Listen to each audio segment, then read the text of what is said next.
The Telegraph continues to publish WhatsApp messages sent by the former Health Secretary Matt Hancock during the pandemic.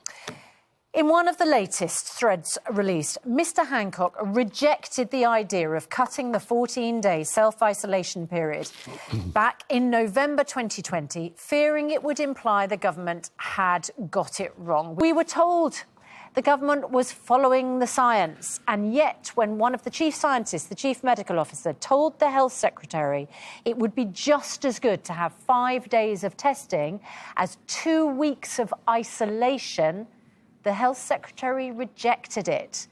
Do you understand why?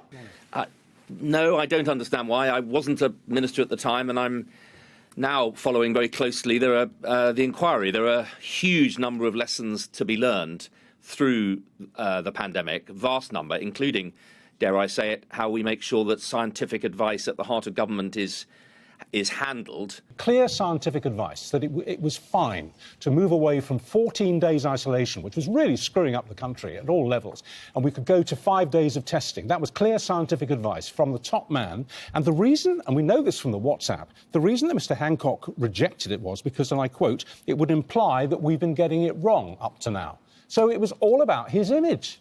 We continued with an outdated, proven to be unnecessary, draconian regulation, which was backed up by a fine of £1,000 if you didn't do what you were told, because it would look bad on him. That's shocking, isn't it? Well, if that is the whole story, that is obviously no way to make policy.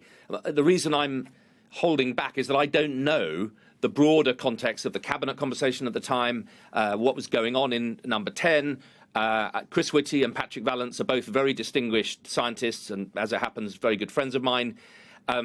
But one has to understand that this was actually both a scientific challenge, but also a massive political challenge. And I think in some ways the messaging at the time that the government would be 100% guided by the science rather underestimated the role of political judgment in the whole thing. I think we need to be transparent about where science and political judgment comes together. The WhatsApp chain is not a very good way to do it. Mr Freeman, we were told the government was following the science, not the government was following the politics and using the science selectively.